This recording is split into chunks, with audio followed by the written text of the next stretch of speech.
Il est 20h13 sur Europe 1. Mathieu Vallée, bonsoir. Bonsoir, la Tour du Pain. Merci d'être avec moi dans ce studio, député européen, Rassemblement National. Alors, beaucoup de sujets évidemment à aborder avec vous, mais peut-être d'abord on va parler budget si vous voulez bien. Oui. Puisque là, semble-t-il, François Bayrou a obtenu une forme de sursis. Il y a un accord qui a été trouvé en commission mixte paritaire aujourd'hui pour le budget. Est-ce que c'est plutôt de bon augure? Est-ce qu'on va éviter la motion, notamment du RN? Je n'aurai pas de scoop à vous donner ce soir, à votre grand désarroi peut-être. Marine Le Pen et Jordan Bardella décideront lundi. Mais ce que je veux vous dire, c'est que c'est encore un budget calamiteux. Pourquoi? Parce qu'on va taxer le Made in France, on va taxer les entreprises. Et moi, vous êtes d'accord avec Bernard Arnault, avec ce que Bernard Arnault a dit?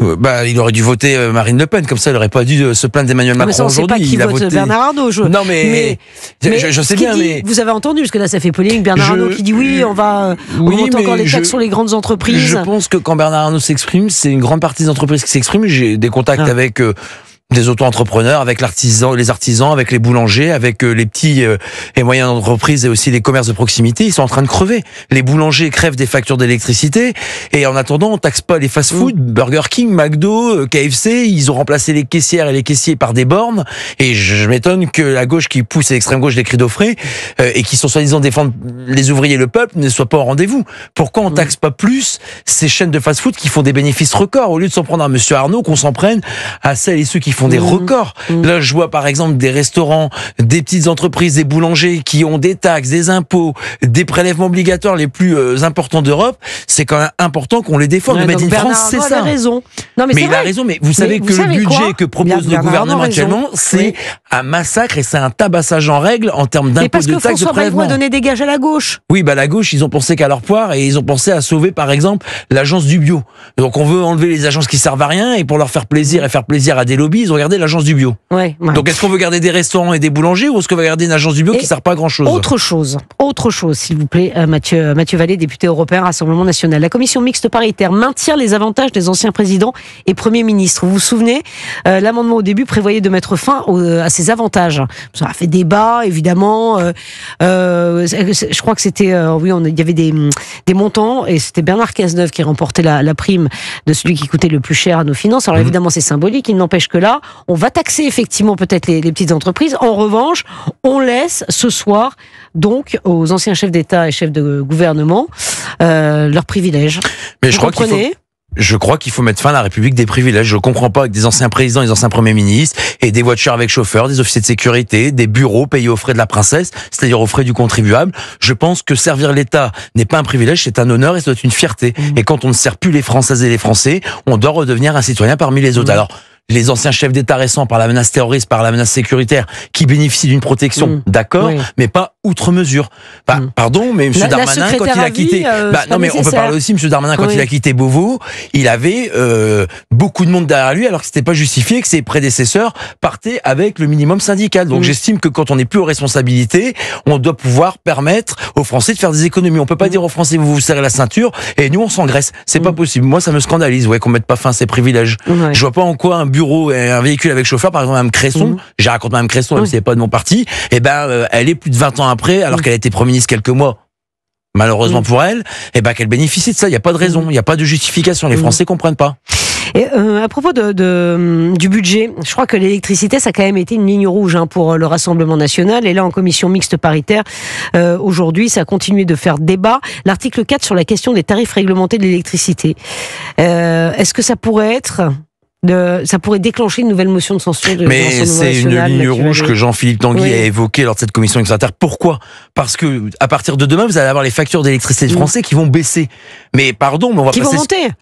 Il y a une baisse demain. À partir de demain, ça va baisser. 15%. Oui, c'est vrai que vous avez raison. On en perd notre latin parce que entre les annonces, 15%. on va pas s'excuser de ne pas être inconnu à cette mesure. En fait, on se bat sur cette mesure. Pourquoi? Parce que les particuliers, les entreprises, je vous parlais des boulangers, quand Jordan Bardella a été voir des boulangers qui leur a écrit, c'était l'une de leurs premières revendications des entreprises et des boulangeries d'avoir été tabassées par les prix de l'électricité. Mais moi, aujourd'hui, je suis député européen, je vais très vite. on est les sadomasochistes de l'Europe. Oui. Vous avez l'Espagne, le Portugal, la Pologne, qui ont obtenu des dérogations aux règles du marché européen de l'électricité, ce qui a permis de faire baisser en moyenne 30% les factures d'électricité. Pourquoi on a attendu ces nombreux mois, un bouclier tarifaire qui a coûté des milliards d'euros et qui n'a pas été maintenu dans la durée, et qu'on n'ait pas eu des dirigeants, monsieur Macron pour le citer, qui a eu le courage d'aller à Bruxelles pour dire on sort des règles du marché européen de l'électricité pour que les Français payent moins cher et que les entreprises payent moins cher. Et surtout le nucléaire. On a sacrifié pour faire plaisir aux écolos et aux verts qui représentent pas grand monde dans les élections, nos centrales nucléaires, aujourd'hui on les relance. Donc vous voyez, c'est pas sérieux. On produit pas du nucléaire, en tout cas très tardivement, made in France, et en plus on reste dans des règles européennes qui sont absurdes et qui nous font payer une fortune d'électricité. Il y a aussi l'aide médicale d'État réservée aux étrangers en situation irrégulière. Ça aussi c'est un sujet qui a énormément fait parler, Mathieu. Non mais c'est une vaste fumisterie ça. Alors attendez. Les LR ont vendu leur âme aux socialistes. Les 111 millions d'euros soi-disant de rabotés. En fait, c'est un gel de la dépense liée aux aides médicales d'État, aux clandestins qui sont soignés gratuitement chez nous. C'est pas une dépense qui était prévue. C'est un tour de passe-passe financier budgétaire qui est vraiment un mensonge aux Français. Moi, j'estime qu'aujourd'hui, on n'a plus les moyens de soigner la terre entière. On n'arrive déjà pas à soigner nos propres Françaises et Français qui payent des impôts, qui contribuent à la sécurité sociale. Donc, j'estime que quand on peut pas être généreux avec les siens, on peut pas être généreux avec les autres. Dans votre foyer, quand vous n'avez pas les moyens de manger à votre faim ou de vous soigner votre membre de famille, vous n'avez pas soigné les voisins. C'est du bon sens. Et là, non seulement l'aide médicale d'État reste maintenue, mais en plus, le budget de plus d'1 milliard qui était prévu reste maintenu. Il n'y a aucune baisse, aucune suppression, aucun rabot, même sur la palette de soins, notamment se faire recoller les oreilles. C'est symbolique, mais en tout cas, aujourd'hui, je pense que les Françaises et les Français attendent des symboles quand on leur demande de se serrer la ceinture. Oui, ça vous met en colère, ça. Mathieu, mais parce Mathieu que il faut de la justice sociale. Ouais. Notre pays est en train de crever de l'injustice sociale. La réforme des retraites l'a montré, les gilets jaunes l'ont montré, les réformes loi travail déjà de M. Valls l'avait montré. Il faut de la justice sociale. On peut pas exiger des Français ce qu'on n'exige pas des autres en fait. Mais c'est pareil, la police. Alors Mathieu Vallée, justement, oui. Alors les moyens, justement, non, mais pas du tout. Les moyens attribués effectivement aux forces de l'ordre sont revus à la baisse. Dans le contexte que nous connaissons. En 2022. Tous les syndicats de police ont signé un protocole de ce qu'on appelle la loi d'orientation et de programmation pour les ministères, la LOPMI. C'était 15 milliards sur 5 ans à horizon de 3 milliards par an. C'est comme un crédit. J'estime que pour avoir des véhicules neufs, des casernes de gendarmerie dont la gendarmerie n'arrive plus à payer dans les temps les loyers aux collectivités locales, là où logent les gendarmes et ils travaillent, les commissariats, mais aussi des mesures pour permettre aux agents de prendre en charge leurs enfants, de pouvoir avoir des armements, d'avoir des techniques d'enquête. Les narcotrafiquants, faut bien avoir une police judiciaire armée financièrement, matériellement. Vous voyez, tout ça, aujourd'hui, c'est raboté. Et mardi 4 février, devant l'Assemblée à 11h30, il y a un syndicat de police alliance qui a appelé les policiers à manifester et des parlementaires d'être présents, sauf la France Insoumise, parce que vu comment elle leur tape et crache dessus, j'estime qu'on peut pas aller à une manifestation de gens qu'on gifle à longueur de journée à joute verbale que fait la France Insoumise. Et ben, ils vont créer leur désarroi et leur volonté d'avoir un budget à la hauteur de la sécurité des Français. Et je serai présent parmi eux, parce que la sécurité, c'est pas un luxe, c'est la première des libertés. Dingue, et sans sécurité, on n'a rien. Mais Mathieu Vallée, justement, vous parliez du narcotrafic. Aujourd'hui, on fait face, et vous faites face, enfin les forces de l'ordre font face à des gens qui sont extrêmement organisés, qui sont extrêmement armés, et on réduit les moyens qui sont mis à la disposition des forces de l'ordre. Je dois avouer que j'ai un peu du mal à comprendre. Si quelqu'un peut m'expliquer. Mais c'est pour ça qu'on. Mais sur quel motif, à votre sur avis, le motif de la rigueur budgétaire. Non, mais la rigueur budgétaire, d'accord, mais il y a peut-être des priorités. Les priorités, évidemment, c'est de soigner les clandestins qui arrivent illégalement en France plutôt que de soigner nos forces de l'ordre qui sont bien malades. Donc j'estime qu'aujourd'hui, cette loi d'orientation de programmation ministère de l'Intérieur de 15 milliards, 3 milliards sur 5 ans par an, elle doit être maintenue. On doit donner des commissariats neufs, des brigades de gendarmerie neuves, des loyers neufs aux gendarmes qui font causette et qui font misérable parce que ils n'arrivent pas à payer les loyers que l'État s'est engagé à faire auprès des collectivités locales. Et il faut donner à la police judiciaire, par exemple, les moyens de lutter contre les narcotrafics. Tous les règlements de compte à Grenoble, à Marseille, à Paris, les Parisiennes, il faut le dessus. Bien sûr. Moyennes, Rennes, par exemple. Rennes, avec cet enfant qui avait pris une balle. Poitiers, souvenez-vous. Poitiers, absolument. Ce sont des villes de moyennes. Chacun ses priorités. En tout cas, Marine Le Pen et Jordan Bardella, en tout cas, il n'y aurait pas la main qui tremble. On prioriserait nos anges gardiens plutôt que des clandestins qui rentrent en infraction avec la loi, qui rentrent par effraction et qui se feraient soigner aux frais du contribuable. C'est chacun ses priorités. On préfère sauver des gens plutôt que d'aller soigner le monde entier dont on n'a plus les moyens de le faire, et surtout quand on a des Françaises et des Français qui crèvent la bouche ouverte dans les hôpitaux et les services d'urgence parce que les hôpitaux aujourd'hui sont en gros, vous savez que les centres hospitaliers universitaires, il manque 1 milliard. Enfin, vous voyez, chacun ses priorités. Bon, je voudrais qu'on revienne un peu sur le cas de Elias, 14 ans, qui a été tué à un coup de couteau parce qu'il n'a pas voulu donner son portable. Il est mort des suites de ses blessures, tué par 2 jeunes qui était bien connu des services de police, 2 mineurs, 16 ans, 17 ans, qui avaient l'interdiction d'ailleurs d'entrer en contact, ces 2 jeunes. Ma question est la suivante, puisque c'est un dossier et une question qui revient régulièrement sur la table. Faut-il revoir, Mathieu Vallée, l'excuse de minorité pour les mineurs délinquants? Écoutez, c'est très simple, j'abreuve pas vos auditeurs de chiffres. Il y a un chiffre très clair. Dans les 190 000 mineurs mis en cause en 2024, 50% ont entre 16 et 18 ans. Donc c'est pas compliqué, la majorité pénale aujourd'hui elle a 18 ans, il faut la mettre à 16 ans. Il faut arrêter de laisser au juge la possibilité de prendre l'excuse de minorité. C'est pas possible. Moi j'ai un policier hors service que j'ai connu quand j'étais commissaire de police qui travaillait à la brigade des réseaux franciliens, qui a été agressé et dont un des individus a tenté de le tuer dans une rame de Transilien. Son auteur avait à l'époque 17 ans, il risquait 30 ans, l'excuse de minorité fait que c'était 20 ans, le parquet avait demandé 16 ans, il en a pris 12. Vous imaginez qu'il prend 3 fois moins que la peine prévue. Et là, pour Elias, c'est 2 bourreaux qui sont aujourd'hui en détention provisoire, ils avaient interdiction de se fréquenter. Alors moi je vais vous dire aussi, il faut arrêter la culture de l'excuse. L'excuse de on n'a pas de moyens, l'excuse de minorité, l'excuse sociale. Quand je vois la mère écologiste ou en tout cas de gauche qui nous explique qu'il manquait d'équipements sportifs.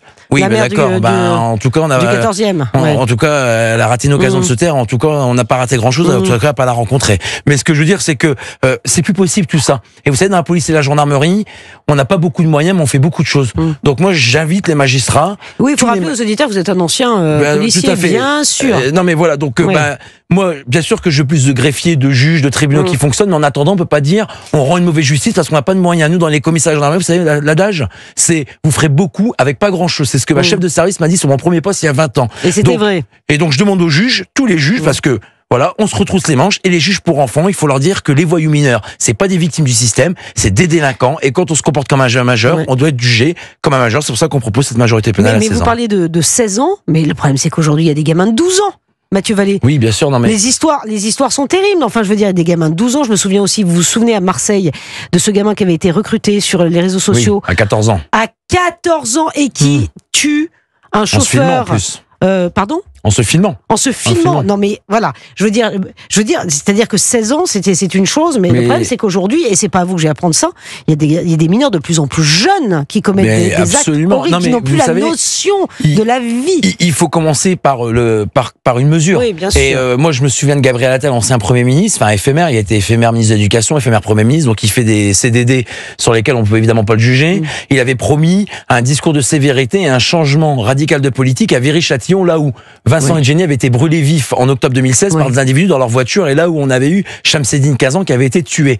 Qu'est-ce qui est advenu de ces mesures qu'il avait promis? Les comparaisons immédiates pour les mineurs délinquants, l'abaissement de l'excuse de minorité, les peines plus sévères pour les mineurs. Il n'y a rien eu. C'est comme d'habitude, c'est des grandes annonces pour des grandes paresses. Il y a eu du blabla, comme la Macronie sait bien le faire, et il n'y a pas eu le courage de mettre en place ces mesures. Enfin, il est parti. Donc comme ça, il n'y a plus aucun compte à rendre. Il y a un long CV, mais il n'y a pas, malheureusement, derrière lui, une longue démonstration de son efficacité politique. C'est pour ça que je suis déçu, parce qu'on compte les victimes en attendant. C'est pas pour me faire plaisir ou faire du beurre électoral. On compte les victimes. Et moi, j'en ai marre de compter des victimes. Je préfère compter les voyous qu'on met en prison plutôt que les victimes qu'on met dans des cercueils ou dont on endeuille des familles parce qu'on a des personnes à qui on dit jamais stop et qui sont jamais sanctionnées et qui bénéficient de toutes les excuses possibles et imaginables. Mais Mathieu Vallée, député européen Rassemblement National, je rappelle que vous êtes un ancien policier. Je voudrais aussi qu'on parle des couteaux, le fléau des couteaux chez les jeunes. Oui. C'est-à-dire qu'aujourd'hui, c'est un vrai... c'est devenu dramatique. C'est-à-dire que les gamins, enfin, on l'a vu pour Elias, on le voit régulièrement. Là, pour l'histoire de Lilibelle, c'est atroce. L'histoire de Lilibelle, on en a parlé dans les journaux. Lilibelle qui est morte dans l'Essonne, sa maman est dévastée ce soir parce que l'avocat général demandait 18 ans de réclusion criminelle pour meurtre. La cour d'assises a requalifié les faits en coup mortel et condamné ce vendredi l'accusé à 10 ans de prison. Il était âgé de 16 ans à l'époque des faits. Voilà, Lilibelle qui avait reçu un coup de couteau dans le ventre en essayant de s'interposer lors d'un affrontement. Encore une histoire d'un couteau, encore une histoire d'un mineur, excusez-moi, d'un mineur, donc 16 ans, qui va faire quelques années de prison, alors qu'il y a une jeune fille qui est décédée. Pas mieux, écoutez, je souscris à votre constat et au constat des milliers de Français. Enfin, vous savez, moi je me délecte pas que les trois quarts des flyers, porter un couteau, c'est se mettre en danger, pas se protéger. Flyer, hashtag stop au couteau. Enfin, c'est pas comme ça qu'on combat, le port du couteau. Non, mais il faut une réponse pénale systématique sur. Mais vous savez, malheureusement, on a bradé toutes nos infractions. Aujourd'hui, consommer du stup, c'est une amende. Conduire sans permis et sans assurance, c'est une amende. En fait, les tribunaux n'étaient tellement plus capables de gérer ces délits qu'aujourd'hui, on appelle ça amende forfaitaire délictuelle. On a gardé le mot délictuel pour faire plaisir aux gens et faire croire que c'était grave, mais malheureusement, quand on a aujourd'hui de l'argent, on peut payer. Donc, on peut y mettre tous les sommes qu'on y veut, ça changera rien à l'histoire. Et pour les couteaux, rappelez-vous, M. Dupond-Moretti voulait aussi en faire une amende forfaitaire délictuelle. Et moi, je dis simplement qu'effectivement, c'est un fléau. Les attaques terroristes aujourd'hui sont majoritairement au couteau. Depuis les dernières années, on a très peu d'attaques à l'arme lourde, comme on l'a connu au Bataclan et sur les terrasses au Stade de France. Donc moi, je vous dis oui, ça doit être une priorité, mais il faut des priorités. Mais je sais bien que depuis 7 ans, c'est compliqué pour M. Macron. Vous n'avez pas parlé des prisons, mais on nous apprend que en 2027, M. Migaud, qui a fait aussi un bail éphémère au ministère de la Justice, il avait promis 15 000 places, M. Macron, en 2017, en 5 ans, et ben en 10 ans, on n'en aura que 6 245, soit 40%. C'est pas sérieux, on peut pas faire des promesses quand on sait qu'on peut pas les honorer. Les gens ne croient plus la parole publique après. C'est absolument désastreux. Soit ils promettaient 5 000 places et plus si affinité, là c'est compliqué. Ouais, là c'est extrêmement compliqué. Merci beaucoup en tout cas, merci Mathieu à vous, Vallée. Merci beaucoup d'être venu ce soir dans le studio d'Europe 1, député européen, Rassemblement national. On avait encore beaucoup de choses à dire, mais merci en tout cas. Je reviendrai si vous avez l'occasion de m'inviter, c'est toujours un plaisir. Exactement. Je me rends à choche. Bon courage à vous, madame. Merci infiniment. Il est 20h29 sur Europe 1.